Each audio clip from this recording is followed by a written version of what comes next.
Selamat siang, perkenalkan nama saya Ketut Akeh, NPM 19140019. Di sini saya dari program studi pendidikan sejarah jurusan IPS. Di sini saya membahas mengenai letak geografis negara Jepang untuk memenuhi tugas sejarah Asia Timur yang diampu oleh dosen yang bernama Ibu Yustiani SPD MPD. Di sini saya membahas mengenai letak geografis negara Jepang. Pasti kalian penasaran, di mana sih letak negara Jepang itu? Akan saya tunjukkan di mana letak negara Jepang melalui peta dunia. Disinilah letak negara Jepang. Kalau kita lihat dari peta dunia, ini sudah saya tandai terlebih dahulu. Nah, disinilah letak negara Jepang. Jepang.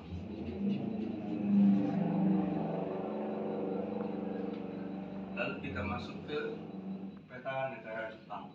Ini adalah peta negara Jepang. Jepang merupakan negara kepulauan yang ada di Asia bagian timur. Negara ini hampir mirip-mirip dengan negara Indonesia, yaitu negara kepulauan, yaitu memiliki 4 pulau besar dan pulau kecil-kecil. Profil negara Jepang. Negara Jepang ini merupakan memang negara kepulauan dan bentuk negaranya itu berbentuk kekaisaran. Ibu kota negara Jepang itu berada di Tokyo. Nah, ibu kotanya berada di Tokyo. Nah, luas wilayah negara Jepang ini yaitu 377.835 km. Dan luas daratan ini bisa dilihat, luas daratannya yaitu mencapai 364.485 km. Dan luas perairan negara Jepang yaitu 13.430 km. Jepang ini terbagi menjadi 8 bagian dan 47 provinsi. Nah, mata uang negara Jepang ini bernama yen. Sistem pemerintahannya yaitu kabinet. Nah, lagu kebangsaannya yaitu bernama Kimigayo. Di sini kita langsung masuk ke letak astronomis dan letak geografis. Letak astronomis negara Jepang. Di Jepang ini dilalui jalur gunung berapi. Nah, dilihat dari garis lintang yang terbentang dari utara ke selatan yaitu 30 derajat sampai 47 derajat lintang utara. Nah, dilihat dari garis bujur yaitu 128 derajat sampai 146 derajat bujur timur. Negara ini memiliki hampir sama dengan karakternya yaitu negara Indonesia, yaitu negara kepulauan. Di sini kita masuk ke geografis negara Jepang.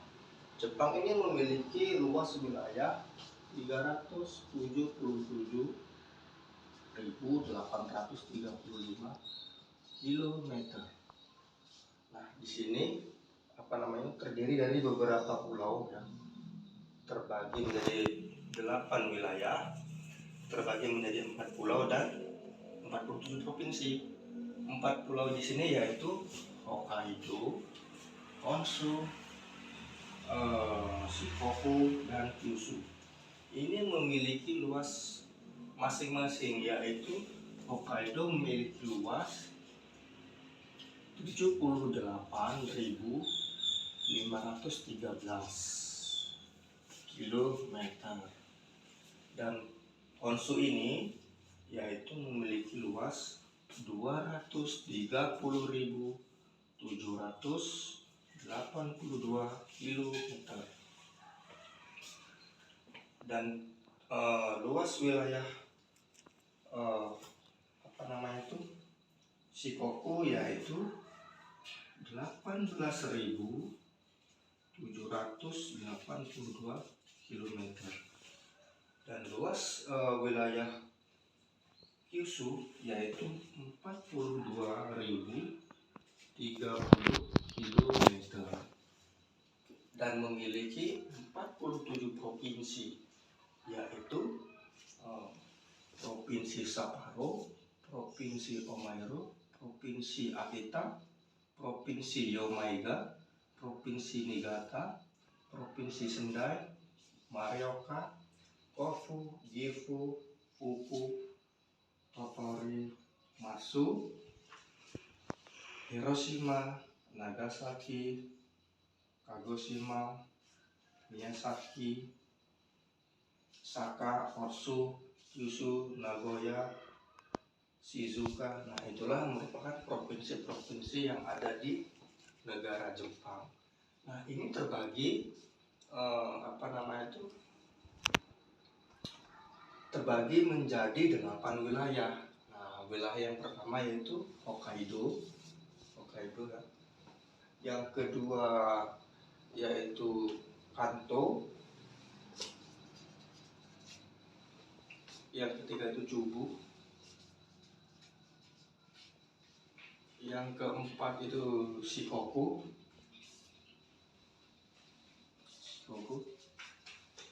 Yang kelima itu Kyushu. Yang keenam itu Tohoku.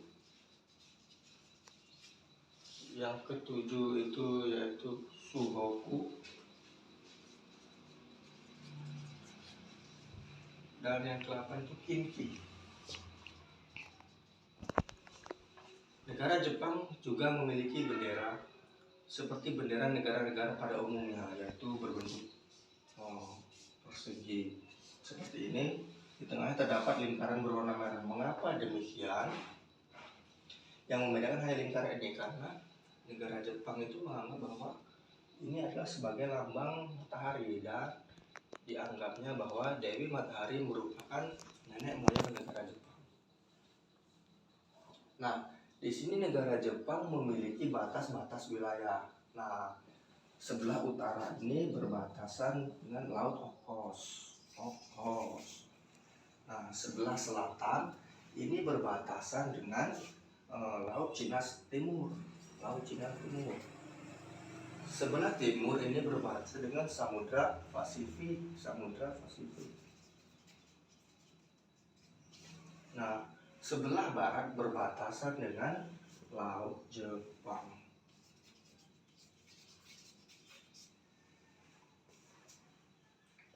Lalu kita masuk ke iklim. Nah, sebelum saya masuk ke iklim atau memberitahukan apa aja sih yang ada di negara Jepang, iklim di negara Jepang, di sini saya akan memberitahukan bahwasanya negara Jepang memiliki 4 musim, yakni musim semi, musim panas, musim semi, musim panas, musim gugur, dan musim dingin. Nah, musim-musim ini terjadi pada, kalau musim semi itu Maret sampai dengan Mei. Sedangkan musim panas ini terjadi pada bulan Juni sampai dengan Agustus. Sedangkan musim gugur bulan September sampai dengan November. Dan yang terakhir, musim dingin ini terjadi pada bulan Desember sampai Februari. Nah, itulah tadi musim-musim yang ada di negara Jepang. Sekarang kita masuk ke iklim. Iklim negara Jepang itu ada iklim matahari.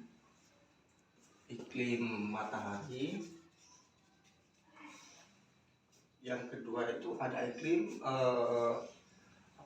Junghun. Ada iklim Junghun. Yang ketiga itu ada iklim Tokret.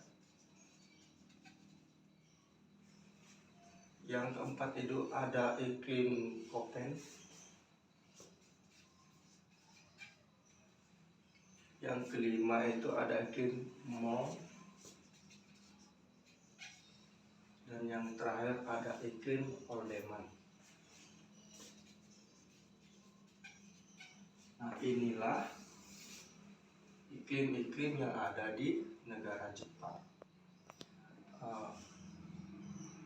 Mungkin itu sekilas tentang geografis negara Jepang. Dan sekarang kita memasuki yaitu ke flora dan fauna.